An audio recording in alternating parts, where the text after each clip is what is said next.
Abra sua Bíblia lá, por gentileza, Romanos, capítulo 3. Nós vamos fazer a leitura a partir do versículo 21, encerrando assim a exposição do capítulo 3 de Romanos.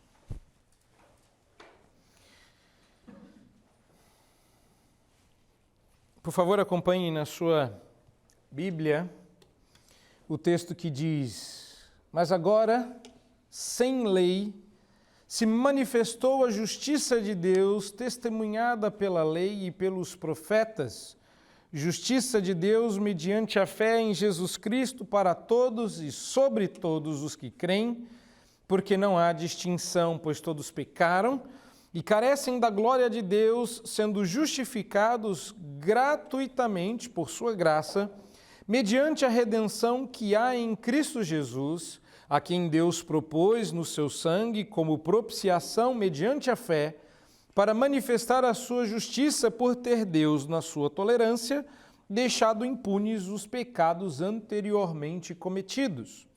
Tendo em vista a manifestação da sua justiça no tempo presente, para ele mesmo ser o justo e o justificador daquele que tem fé em Jesus. Onde, pois, a jactância? Foi de todo excluída. Por que lei? Das obras? Não. Pelo contrário, pela lei da fé. Concluímos, pois, que o homem é justificado pela fé, independentemente das obras da lei. É porventura Deus somente dos judeus? Não o é também dos gentios? Sim, também dos gentios, visto que Deus é um só, o qual justificará por fé o circunciso e, mediante a fé, o incircunciso. Anulamos, pois, a lei pela fé? Não, de maneira nenhuma. Antes, confirmamos a lei. A teoria está aqui. E depois nós teremos alguns exemplos dessa teoria, a partir do exemplo do caso máximo daquela pessoa que seria a encarnação do que pensavam o contrário.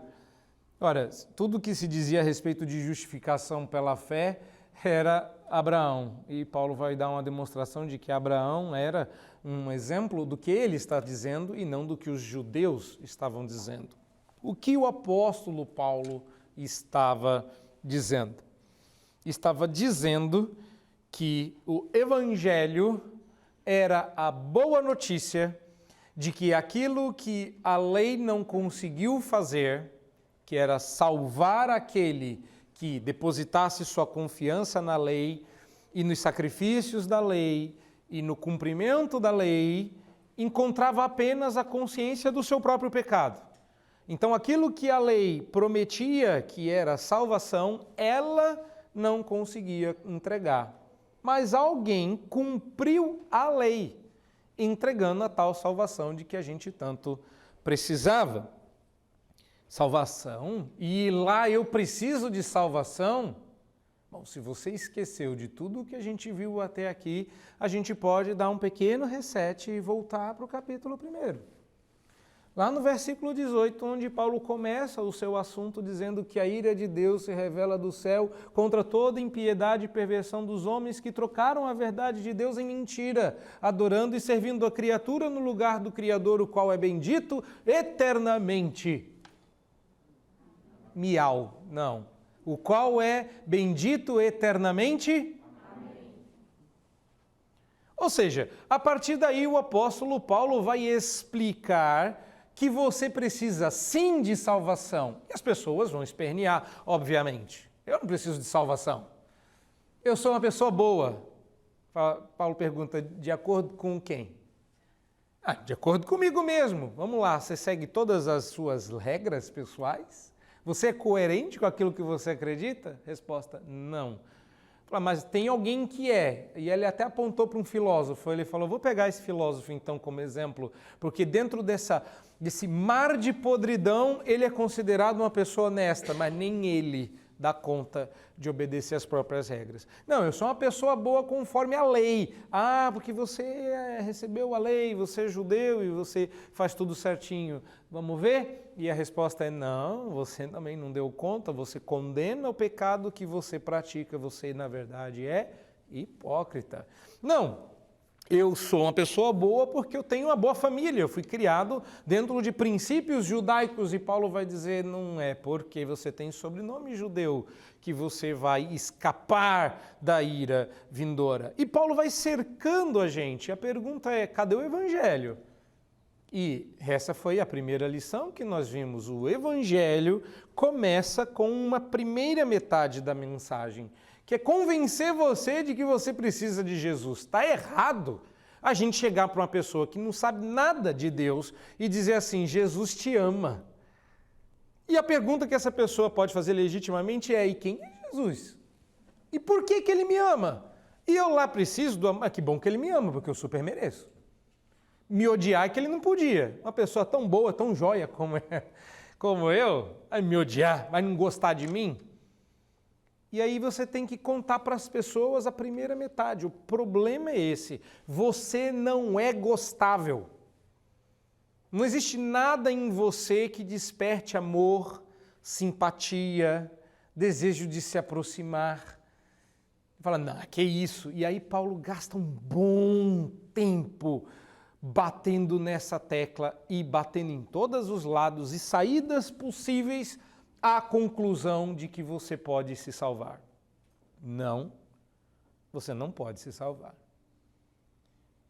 E a gente abreviou aí o tempo, né, quando a gente pegou e expôs todo o último trecho da conclusão do apóstolo Paulo no começo deste capítulo, indo até o verso de número 20. A conclusão a que Paulo chega é que ninguém, verso 20, ninguém será justificado diante de Deus por obras da lei. No máximo, a grande vantagem que a lei nos dá é a convicção de que você é um pecador. A pergunta que Paulo vai responder agora é outra. Como podemos ser salvos então? Porque a conclusão a que Paulo quer chegar é que você está perdido. Você não tem salvação. Não tem jeito para você. A menos que a salvação venha de fora, a menos que você seja salvo, você não vai sair dessa mata fechada. A sua única esperança é ser achado, porque você está perdido. É claro que a gente arruma aí alguns estratagemas do tipo, se eu souber onde eu estou, eu nunca estarei perdido. Mentira. Mentira. Isso é a mesma mentira que existe.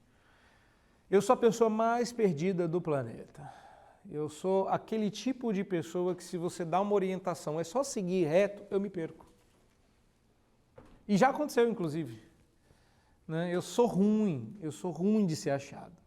A coisa mais difícil é se perder em retas. E já aconteceu comigo. Eu passo a entrada, eu enjoo de ficar andando reto, aí entro em qualquer lugar para ver se chega no lugar. Eu sou esse tipo de pessoa, sou ruim. Hoje em dia, eu sou uma pessoa que louva muito a Deus e agradece a Deus pela bênção desses aplicativos que fazem o caminho para você e você só tem que fazer a performance mecânica, porque eu sou uma pessoa difícil. Esse negócio de eu sei, sabendo onde eu estou, eu nunca estou perdido. Já cansei de saber onde eu estava, onde eu estou, dentro do ônibus, para onde o ônibus está indo, que eu não sei. Cansei. Ixi, eu me lembro quando eu arrumei meu primeiro emprego, que eu ficava decorando onde eu tinha que descer. Ou então quando eu dormia no ônibus, porque ônibus e eu a gente não combina, e eu dormia no ônibus e quando eu acordava eu não sabia onde eu estava. Aí eu não sabia se eu tinha passado ou se não havia ainda chegado. Eu sou desse tipo de pessoa. Por isso que eu não posso dormir em ônibus ou em metrô. Metrô é mais fácil, né? Porque é só esperar aquela pessoa dizer e você sabe onde você está. Paulo quer que você chegue a essa conclusão e essa é a primeira parte do Evangelho. Você está perdido. E se você não entender que alguém de fora do carro, de fora de você, de fora do ônibus, de fora do metrô, vai bater na janela e dizer, eu sei onde você está e sei para onde você deve ir, você permanecerá perdido. Essa é a primeira parte do Evangelho. Agora o apóstolo Paulo está nos dizendo para nós que existe uma saída, que existe uma estação para onde você vai descer, que existe o ponto onde você vai descer, que você sabe onde será o seu destino. E ele não veio de dentro, veio de fora. Várias vezes você leu ao longo da liturgia que ele teve que entrar no mundo, ou seja, ele veio de fora. O Evangelho não tem sentido a não ser que a pessoa realmente perceba o tamanho da sua culpa diante de Deus. E é por isso que ele gastou tanto tempo. O Evangelho não tem sentido. Não existe boa notícia no meio de boas notícias. A boa notícia só faz sentido no meio de más notícias. A luz só faz sentido porque sem elas há trevas. E o que o apóstolo Paulo está colocando aqui em termos muito práticos é que nós pecamos. Uma vez, duas vezes, em Adão. Qual é o drama aqui? O apóstolo Paulo vem demonstrando ao longo dos últimos capítulos que nós pecamos no passado, estamos pecando no presente e no futuro continuaremos a pecar. Não há escapatória.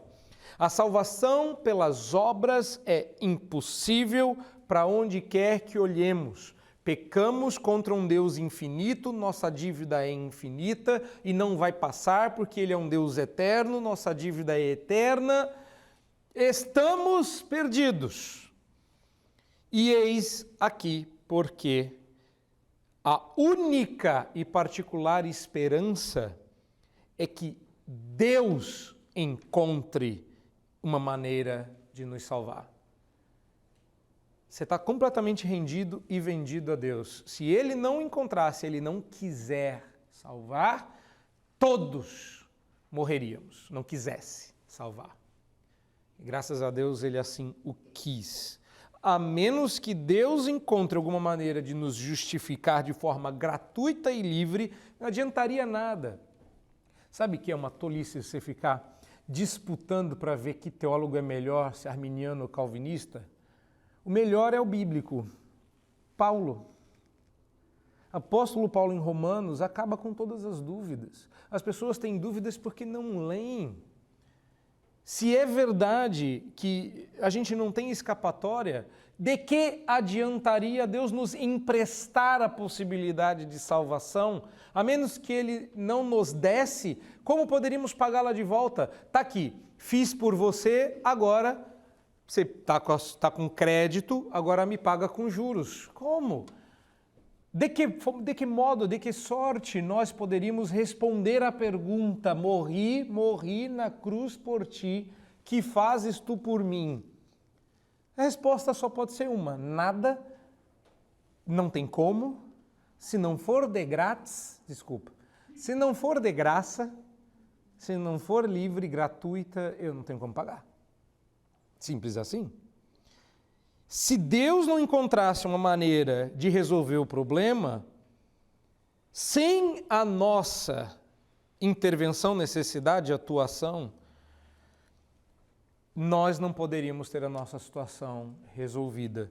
Diz um autor que a gente não contribuiu nem com uma vírgula nesse processo. Entendeu agora por que a gente fala tanto que a salvação é pela graça, que é gratuita? Que se não for, não é salvação. Nós estaríamos totalmente perdidos. E é por isso que Paulo começa com esse trecho, com uma maneira que é peculiar ao apóstolo Paulo quando ele vai aliviar o fardo. Ele faz isso em outros lugares também. Mas Deus, sendo rico em misericórdia, mas agora sem lei. Esses momentos são gloriosos porque é nesse momento que o apóstolo Paulo vai abrir os nossos olhos para uma realidade que nos parece boa demais A boa notícia é que ela é boa demais porque é verdade. Dá uma olhada nesse texto, comigo. Eu acho que a simples leitura, porque Paulo vai colocando muito aposto em cima de aposto, em cima de aposto. Paulo tem muitos parênteses, você percebeu aí que o parágrafo que ele começou no verso 21, ele só termina no verso 26, então é muita ideia dentro de ideia, dentro de ideia. Paulo está construindo do verso 21 ao 26 uma boneca russa, uma matriosca. Não é? Paulo começou com um negócio, aí ele destampou, dentro tinha outra igual, que ele destampou, tinha outra igual, que ele destampou, tinha outra igual, e ele, meu Deus, onde que isso vai parar? Vai parar em Jesus, mas você precisa entender cada uma dessas etapas para poder entender qual é a lição que está aqui, que na verdade é muito simples. E que quando foi entendida, isso mudou a história da igreja. Ainda é a doutrina da justificação, a doutrina onde a igreja permanece ou cai. A gente entende algumas coisas ligadas à santificação, a gente tem esperança de glória, mas se você não entender justificação, você não entendeu o Evangelho. Justificação é a doutrina chave. É a doutrina chave. Tem outra não. E quanto, às vezes exagera, né? Fala, Lutero descobriu ela lá, mas a gente já estudou tanta coisa a mais. Tem escatologia, que é o grande drama do nosso tempo, né? Pandemia, Jesus está voltando. Entenda a justificação, porque se Jesus estiver voltando, não estiver voltando, voltando daqui a pouco, e você não for justificado, tanto faz, você não vai com ele. Aí ele volta agora, volta depois, arrepata metade, fica metade. Como é que vai ser? Tanto faz, se você não for justificado, você nem está participando da brincadeira. Você quer saber o final dela? Entra primeiro. Justificação é a chave. Então eu quero que você faça comigo um exercício. Vamos ler e entender. É fundamental isso. Vamos começar com a primeira expressão. É isso que eu vou fazer. Eu vou ler com vocês tentando entender essa estrutura. Depois eu vou trazer aí 2 lições ou 3 sobre esse texto. A primeira coisa é entender o que a expressão sem lei significa. Porque agora, sem lei, se manifestou a justiça de Deus que foi testemunhada pela lei e pelos profetas. Primeira coisa que você precisa entender é que a expressão leis e profetas era uma referência ao todo do Antigo Testamento, que era basicamente composto disso. Mas a expressão lei era uma expressão elasticamente maior do que a dos profetas. Então você poderia chamar toda a Bíblia do Antigo Testamento de lei, mas não de profetas. Ou seja, a lei abraçava, continha os profetas, mas leis e profetas era basicamente a maneira como o pessoal se referia ao Velho Testamento. Ou seja, sem lei aqui é sem o auxílio da lei. Ou seja, se a justiça de Deus se manifestasse com base na lei, todos seriam imediatamente condenados. Esse é o ponto do apóstolo Paulo. A lei, entretanto, antevia que a manifestação da justiça de Deus nos salvaria. Como é que a lei nos salvaria? Se Deus manifestando sua justiça conforme ela mesma nos condenaria a todos. Esse é o ponto. Então, precisa vir sem lei, ou seja, sem o auxílio, sem a base da lei, ou seja, não é a lei que proporciona. A lei apenas testemunhou. Essa é que a expressão significa. E aí diz o texto, no verso 22, que essa justiça de Deus mediante a fé em Jesus Cristo, já a gente fala um pouquinho mais sobre isso, ela é para todos e sobre todos. Tem gente que é tão ruim de ler português que para por aí e fala que ninguém vai para o inferno. Vai todo mundo ser salvo, porque é para todos e sobre todos. Você já deve ter visto isso daí na internet. De gente que descobriu, olha só, que ninguém vai para o inferno porque Jesus morreu por todos e sua justiça está sobre todos. Aí dessa categoria que a gente chama de universalistas, que é tolice, mas hoje está na moda, né? Imagina, no nosso mundo mimizento, desculpa a expressão, tão popular como o nosso, dizer que alguém vai para o inferno, que alguém não merece o céu, que não merece a vitória, que não merece o seu lugar no mundo e concluir que essa pessoa vai para o inferno, é claro que é uma mensagem impopular. Então é melhor dizer que está todo mundo para o céu. Aí tem um povo lá que diz assim, não, a justiça de Deus está disponível para todo mundo. É uma conta pública onde todo cidadão desta pátria conhece a senha e pode sacar a quantidade de dinheiro que quiser, mas não está fazendo. Não está fazendo. É tipo o auxílio emergencial de Deus, né? Ele deu para todo mundo, mas você só tem acesso se você for lá sacar. Aí, morri na cruz por ti, você não quer ser salvo por quê? Vem, eis que estou à porta e bato. Tem essas coisas? Pois é, tudo besteira. Por quê? Besteira, pastor? Eu estou lendo aqui. Não, lê direito. É para todos e sobre todos os que creem. Os que creem. Por que sobre todos, essa expressão mais ampla aí? Porque Paulo colocou lá atrás que não há distinção. Todo mundo está lascado, todos pecaram, todos carecem, todos precisam. No passado todos pecaram, no presente todos carecem. Olha aí se não é essa explicação no verso 23. Pois todos pecaram e carecem da glória de Deus, não há distinção. Ou seja, a salvação tem que estar sobre todos os que creem, porque a maldição está sobre todos os que não creem. Simples assim. E isso que o apóstolo Paulo está colocando aqui. Todo mundo está perdido, os que creem serão salvos. Não é assim, tem um grupinho que nunca vai estar salvo e tem um grupinho que já nasceu salvo. Não é isso que o apóstolo Paulo disse na Bíblia, pelo menos não até aqui. Continue conosco para ver se a teologia do apóstolo Paulo vai continuar desse jeito até o fim. Mas o que o apóstolo Paulo colocou até aqui não sobrou ninguém, não há um justo, nenhumzinho sequer. Todo mundo a uma se tornou inútil. Como é que a gente faz para ser salvo? Não faz. Por isso que a pergunta do menino estava errada. Bom mestre, que farei para ser salvo? Falou, está tudo errado. Se você me chama de bom, você tem que me reconhecer como Deus, porque só existe um que é bom, que é Deus. Segunda coisa, fazer para ser salvo? Simples, faça tudo que está na lei. E o menino ainda disse, não, mas eu faço. Opa! Bom, vamos começar o checklist. E é óbvio que o texto termina com ele sendo reprovado.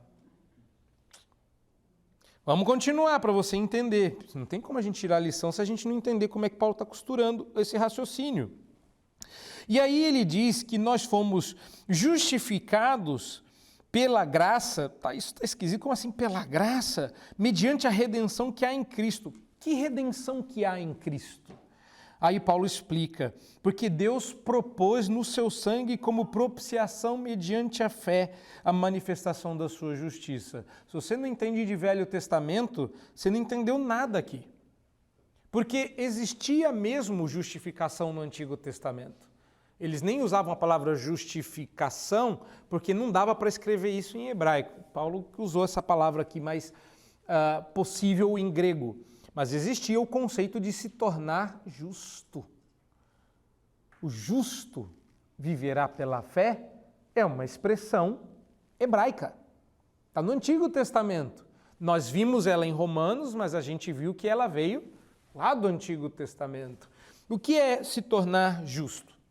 Era pegar toda a sua culpa, todos os seus pecados e propiciá-los, fazer alguém pagar por eles. Então você ia ao templo, levava o seu cordeiro, levava a sua oferta, lá na frente do sacerdote, ele punha a mão na sua cabeça, punha a mão no animal e transferia, porque ele era o único que podia fazer isso.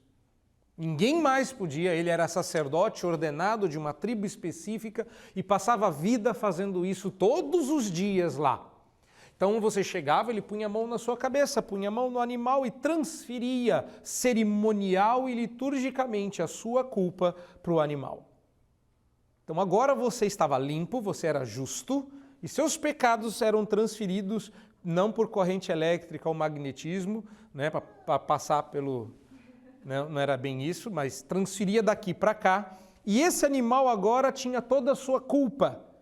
E esse animal era levado até um altar, era morto, o sangue que você devia morrer, ele morria no seu lugar. Este sangue da morte dos seus pecados era entregue a um camarada chamado sumo sacerdote. Ele era o único que podia entrar nos santos dos santos e ver com os seus olhos a arca da aliança, aquela que Moisés fez lá atrás, de ouro, com querubins em cada canto, linda, maravilhosa, feita de uma madeira caríssima, que naquela época era abundante, feita de ouro maciço, coisa linda, maravilhosa, coberta, uma coisa magnífica, enorme. Aí ele pegava este sangue e colocava no propiciatório, pegava uma arruda ou qualquer outra folha e jogava aquele sangue em cima da tampa da arca da aliança. A tampa da arca era chamada de propiciatório, ou seja, aquela arca, aquele objeto simbolizava que Deus estava presente em toda a sua glória.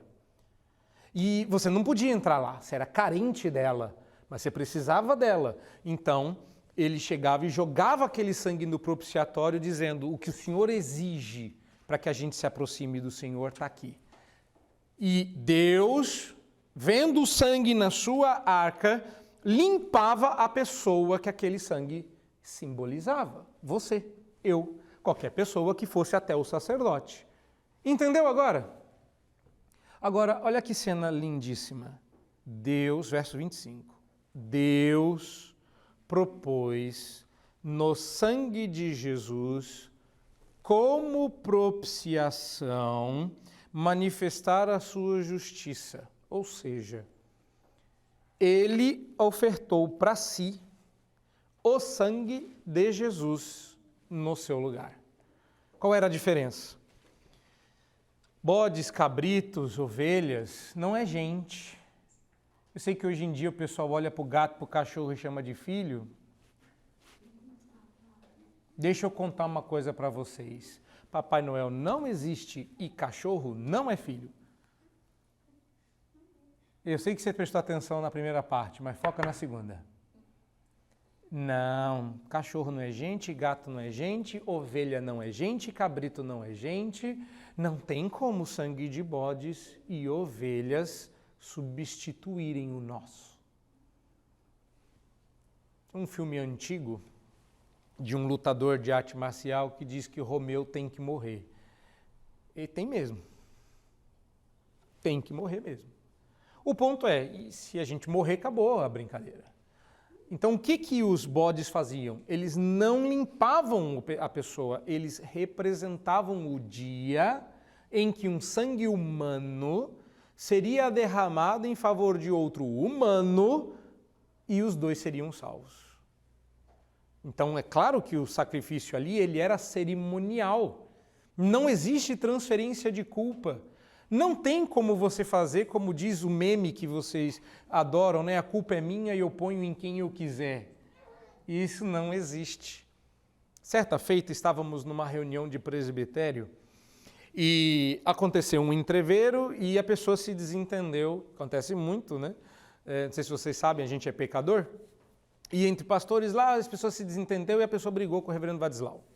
E aí, depois todo mundo acalmou o ânimo, a pessoa se arrependeu, e aí, publicamente, ela se levantou e falou assim: reverendo, eu gostaria de, já que a nossa discussão foi pública, eu gostaria de publicamente pedir que o irmão me desculpasse, queria pedir desculpa. E sentou, e todo mundo achou bonito. O reverendo Vadislau levantou: meu irmão, lamento, mas eu não posso te desculpar. Ai, aquele climão. Aí ele, porque tirar a culpa é algo que só Jesus faz. Perdoar eu posso. Agora a culpa é sua. Eu não posso pegar a sua culpa e pôr em outro. Mas perdoar eu posso. E sentou. Aí todo mundo estava brincando. Mas é verdade. Culpa, ela sempre será sua. Perdão não é desculpar. E o que Jesus fez, meus irmãos, foi, aí que vem a parte legal, o que Jesus fez foi desculpar. Você foi perdoado por Deus Pai, mas foi desculpado por Deus Filho. É isso que é justificação. É isso que Paulo está dizendo aqui. Quando ele recebeu a punição da sua culpa, a sua culpa saiu de você. Entendeu agora? A gente só pode se perdoar, porque culpa a gente não pode tirar. Para a gente tirar a culpa um do outro, alguém tem que morrer. É sério, você já teve o tipo de briga com alguém que você fala, eu queria matar fulano? É porque só teve uma pessoa que disse assim, o restante de vocês é muito crente, né? Não briga com ninguém, não tem problema com ninguém, nunca desejou a morte de ninguém, porque é super feio falar isso. Então eu vou fingir que vocês entenderam o que eu disse, mas eu olhando para vocês e conhecendo vocês de outros carnavais, eu posso imaginar que vocês já pensaram que um e outro devia morrer. E é verdade. Deve mesmo. Só que você não vai matá-lo e nem ele pode morrer pelos próprios pecados. O fato é que Deus coloca isso no nosso coração, não é só para mostrar para você quão mal você é para mostrar que culpa só se resolve com sangue. Então, se alguém na sua vida tem que morrer pelo que fez, dê graças a Deus por Jesus Cristo, porque de fato alguém morreu pelo que ele fez. Ele pegou a culpa dessa pessoa e morreu a morte que ela merecia. Continua, a gente está chegando no fim para a gente pegar aqui as lições. Então, o que o propiciatório fazia? Ele pagava pelo pecado. É o final do versículo 25 e o 26. A quem Deus propôs no seu sangue como propiciação, mediante a fé, para manifestar a sua justiça, por ter Deus, na sua tolerância, deixado sem punição, deixado impunes os pecados anteriormente cometidos, tendo em vista a manifestação da sua justiça no tempo presente. Ou seja, aquilo não aplacava a ira de Deus, mas aquilo prometia que um dia a ira de Deus seria aplacada. E como é que ela fazia isso? Aquilo sendo uma sombra, sendo uma promessa, sendo a projeção imperfeita do que é real, tendo em vista a manifestação no tempo presente. Ou seja, Paulo se ensina simplesmente, reparem nisso, que até a morte de Cristo não fora pago nenhum preço para satisfazer a Deus, e que isso só foi realizado em Cristo e não foi realizado nem consumado pelos tipos legais do Antigo Testamento. Isso aqui vai ser importante já. Você está prestando atenção nisso? Claramente, Paulo está dizendo que Deus foi tolerante até o Novo Testamento, e não se deu por pago por nenhum dos sacrifícios feitos no Antigo Testamento. O que prova, e seria aí uma lição, mas ainda não é meu ponto, o que prova que só há uma única maneira de ser salvo, e não duas. Que quem foi salvo no Antigo Testamento foi salvo por Jesus, quem foi salvo do Novo Testamento em diante foi salvo por Jesus, que não existem duas formas de ser salvo, apenas por Jesus. E é isso que Paulo diz aqui, costurando uma outra liçãozinha interessante, a ideia de que Deus foi justo. E é por isso que Paulo conclui que agora ele pode ser o justo e justificador daqueles que têm fé em Jesus, que é como termina o verso 26, terminando a perícope. Chegamos até o fim, que beleza, né? Não o fim do sermão, mas o fim do texto. Ou seja, nenhum pecado ficou impune. Você não entendeu? Não é porque você não vai para o inferno que o seu pecado não foi pago. Seu pecado foi pago. Todos os pecados foram pagos. Alguns pecados foram pagos em Jesus, outros as pessoas vão pagar pessoalmente. A diferença é que quem for pagar pessoalmente não tem condição de pagar, vai para o inferno. Quem foi pago em Jesus, Jesus já passou tudo o que tinha que ser passado e você vai para o céu, porque é isso que perdoados gozam. Você não tem mais culpa, porque Cristo não morreu em vão. Então, o que Paulo está resolvendo aqui no finalzinho do verso 26 é aquela pergunta que a gente levantou lá. Como poderia haver salvação para pecadores culpados diante de um Deus perfeitamente justo, absolutamente santo e infinito em todas as suas perfeições? Vou repetir. Pergunta meio longa. Como poderia haver salvação para pecadores culpados diante de um Deus perfeitamente justo, absolutamente santo e infinito em suas perfeições? Essa pergunta foi feita por um xará meu, que tinha 2 nomes, chamado Jonatas Eduardo, se você preferir em inglês, Jonathan Edwards, que pregou um sermão tentando resolver essa questão. Ele falou, pecadores nas mãos de um Deus irado. Só que não deu tempo dele terminar, porque o povo gritou desesperado, para de pregar, senão o inferno abrirá a sua boca e nós seremos engolidos ainda agora. Lembrando que o sermão dele foi pregado com uma lamparina, uma folhinha amarelada, e ele tentando enxergar, porque ele tinha problema, deve ser mal de Jonatas, tem problema nos olhos. E uma voz trêmula, porque ele não tinha muita projeção, e ele estava lendo o esboço, e o povo gritando, desesperado. Eu fico imaginando na cena, mas por que esse frisson todo aí, povo? Vamos prestar atenção no sermão aqui?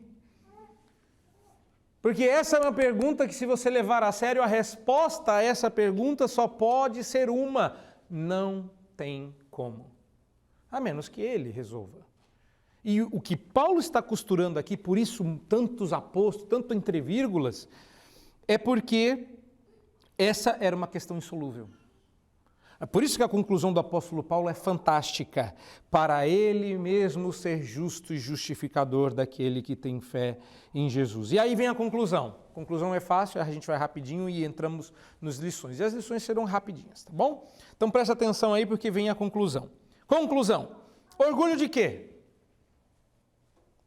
Como é que Paulo começa no verso 27? Orgulho de quê? Resposta: você não fez nada? Está orgulhoso de quê? Daí a tolice: eu tive fé em Jesus. Para, sério? Está orgulhoso disso? Para com isso.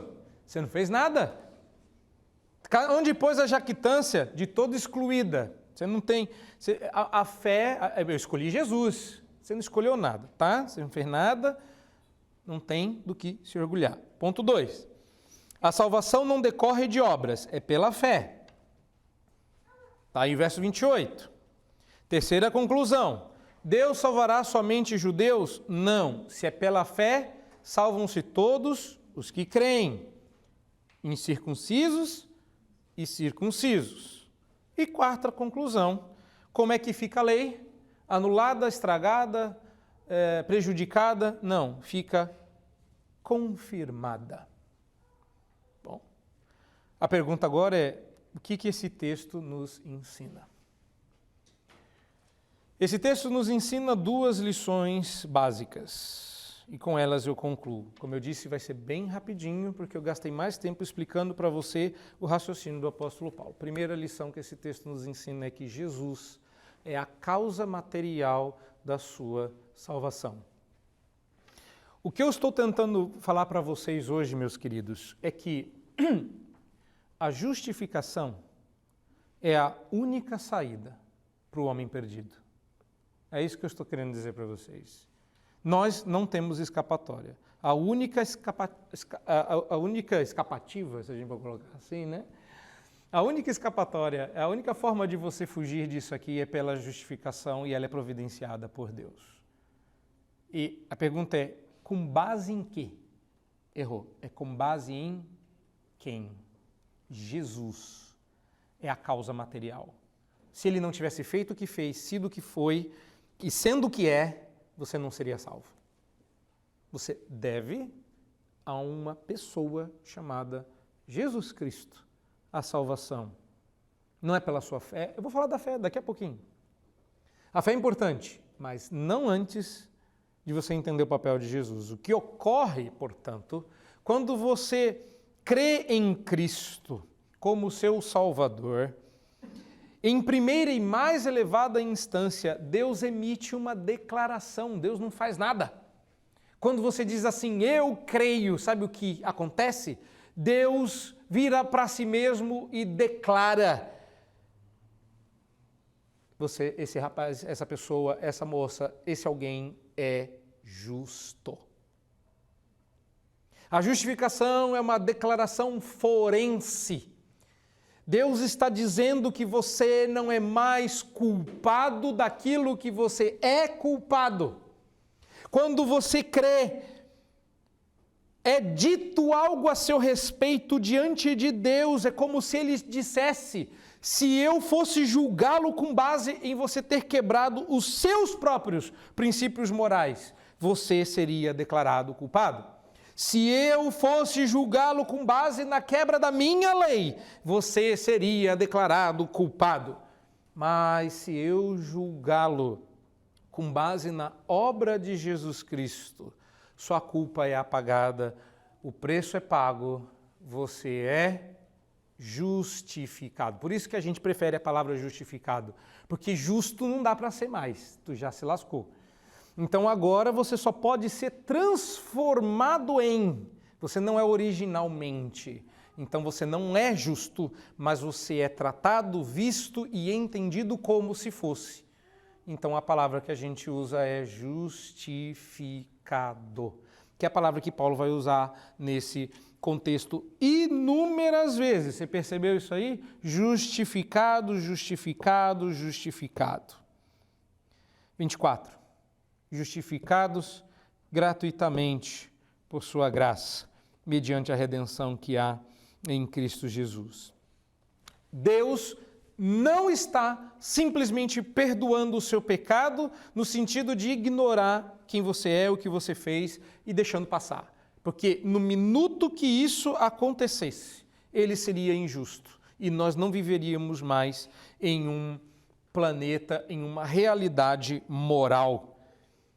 É apenas em Jesus Cristo que nossa culpa é paga. Somos declarados livres da culpa com base na obra consumada de Jesus Cristo, porque ele pagou a penalidade dos seus pecados. Então vamos aprender um segredinho calvinista aqui: salvação não é pela graça.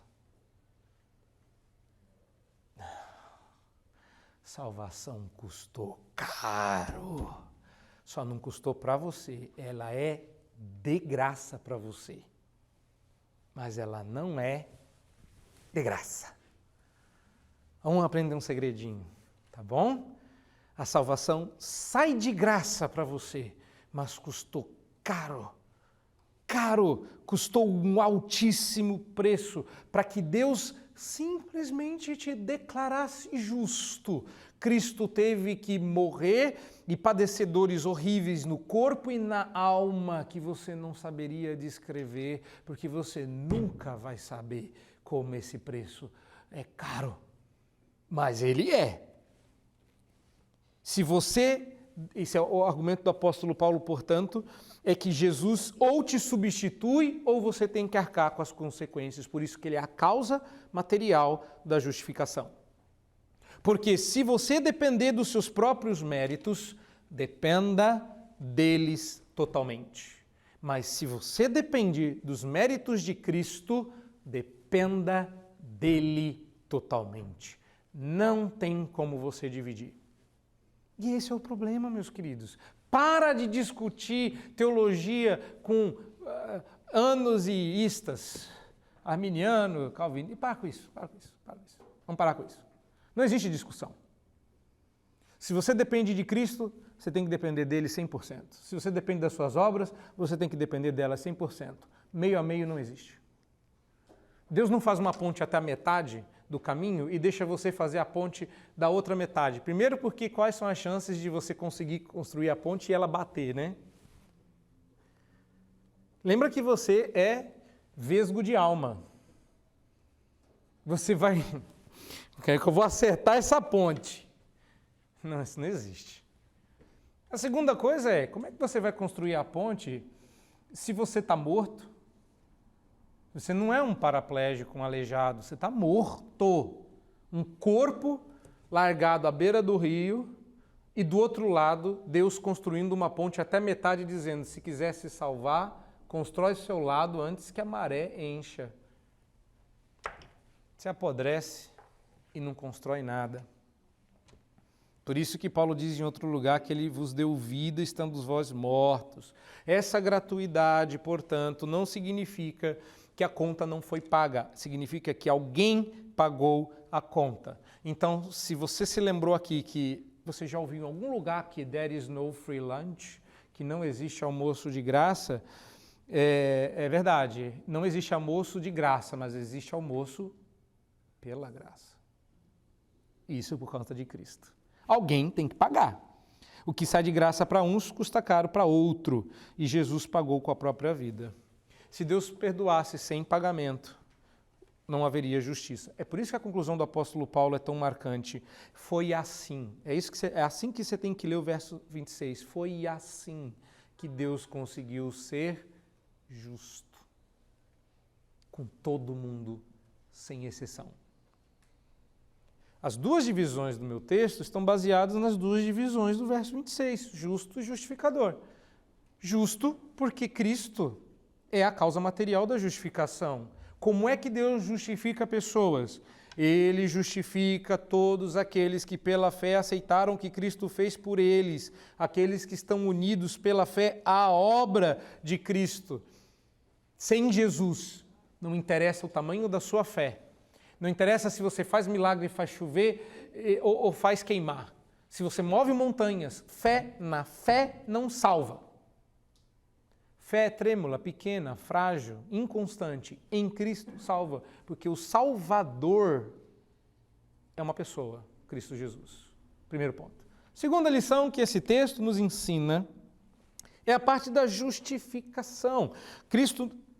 Deus, no caso aqui, está falando de Deus o Pai. Deus o Pai em Cristo não apenas foi o justo, mas o justificador daquele que tem fé. Ou seja, se Jesus é a causa material, a fé é a causa instrumental.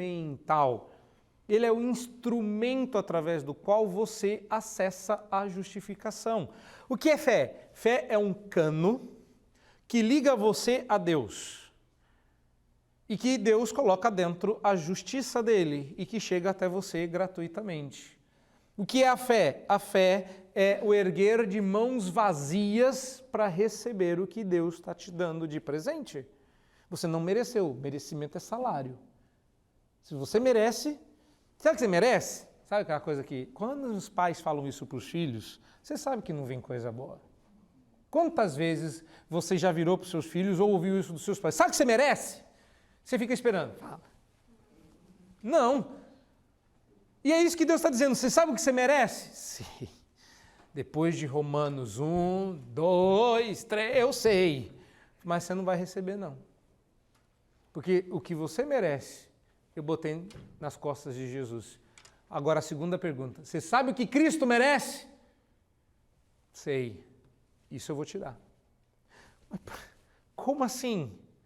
Exatamente. Vou te dar. Por isso que é pela graça, mas não é simplesmente Você precisa crer.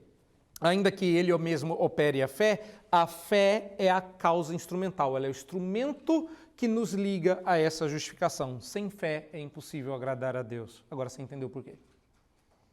Há dois fatores na salvação. Base e instrumento. Fé é um instrumento. A base é o sacrifício de Cristo. Isso corrige aquele entendimento equivocado de que nós sejamos salvos com base na nossa fé, que é muito corrente hoje em dia. Você não é salvo com base na sua fé. Você não é salvo porque creu, você é salvo porque Cristo morreu na cruz, mas a fé é o que conecta um a outro. A fé é o instrumento que faz com que você chegue até Cristo. Nós somos salvos por causa daquele em quem depositamos nossa fé. De novo, as mãos vazias da fé aceitam o presente da salvação que foi dado em Cristo Jesus. O que Paulo fala aqui várias vezes é que a lei não tem nada a ver com isso. Você se apropria disso. Verso 22, mediante a fé. Verso 25, mediante a fé. E aí a gente fica assim, tá, mas então a fé anula a lei. Não. Concluímos, verso 28, que o homem é justificado pela fé, independente das obras, porque, verso 31, a fé não anula a lei, a fé confirma a lei. Para você acreditar no que a lei apontava, você precisava ter fé. Sabe o que ele está dizendo? Ele está dizendo que lá no Antigo Testamento as pessoas eram salvas pela fé, num Cristo que viria. E hoje, do Novo Testamento em diante, a gente é salvo pela fé, num Cristo que veio.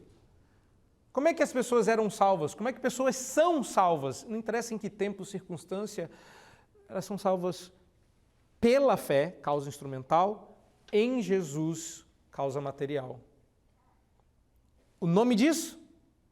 Justificação. É por isso que a doutrina chama-se justificação pela fé. Porque sem fé você não tem acesso a nada disso. Então não adianta você dizer para as pessoas que Jesus morreu e levou os pecados delas, se você não conclamá-las a que creiam nisso. Sabe o que vai acontecer? Você vai ouvir a história da salvação, vai decorar a história da salvação, vai saber como pessoas são salvas e não será salvo. Para ser salvo, você precisa crer nisto aqui. De repente você pensa assim, mas eu creio. Eu acredito, é exatamente nisso que eu acredito. É tão bom que até a gente foi citado aqui. Vocês repararam que a gente foi citado aqui? Não? Você está citado aí, verso 29. Você viu que você foi citado aí? Deus vai salvar só judeus? Não, Deus também vai salvar gentios. Mas como? Ora, visto que Deus é um só, ele justifica pela fé o circunciso e mediante a fé o incircunciso. Nós somos salvos pela fé. Essa é a mensagem do Evangelho. Por isso que a mensagem é universal, porque todos pecaram, todos são carentes da glória de Deus, todos precisam, mas salvos só serão os que creem. Só serão os que creem. Esse é o fator limitador da oferta. Nós não podemos limitar a oferta. Eu não sei quem vai crer. Essa é a razão pela qual você prega o Evangelho. Às vezes a gente quer escolher, né? Vou pregar não, miserável para o inferno. Pregar não, vai que salva, né? Não é você quem escolhe. E, por outro lado, a gente quer igualmente decidir. Vou pregar para esse, porque só falta crer para ser salvo. Sabe que a pessoa que só falta acreditar em Jesus? Vou pregar para ele, quero tanto que essa pessoa vá para o céu, e você fica insistindo. Não, meu querido, você tem que insistir porque é nosso papel falar. Você tem que falar para todo mundo porque é nosso papel falar. Quem decide quem vai crer não somos nós, mas isso nem é assunto para hoje. A gente vai chegar lá. Mas hoje você precisa entender a mecânica, e essa é a bendita mecânica. Existe a possibilidade de salvação, ela é pela fé, ela acontece em Cristo Jesus, Deus salva pecadores, e assim, desta forma, costurando a fé com a justiça de Cristo, Deus conseguiu ser ao mesmo tempo o justo e o justificador daquele que tem fé em Cristo Jesus. Adivinha o que é que eu tenho que fazer hoje? Eu tenho que convocá-los a crer. Todos vocês. Se você ainda não crê, creia. Creia hoje, porque você não sabe quando você vai ser chamado à presença de Deus. Creia agora. Já nunca viu apelo calvinista? Muito prazer. Ah, mas você não vai chamar a gente a vir à frente? Claro que não, eu não sou Jesus. Vocês não precisam vir a mim, mas Ele está chamando para você ir até Ele. E sabe como você pode ir até Ele? Agora, nesse exato momento, onde você está, só diga, eu creio, e você será salvo. Deus abençoe, que você atenda ao seu chamado e creia no Salvador Jesus Cristo.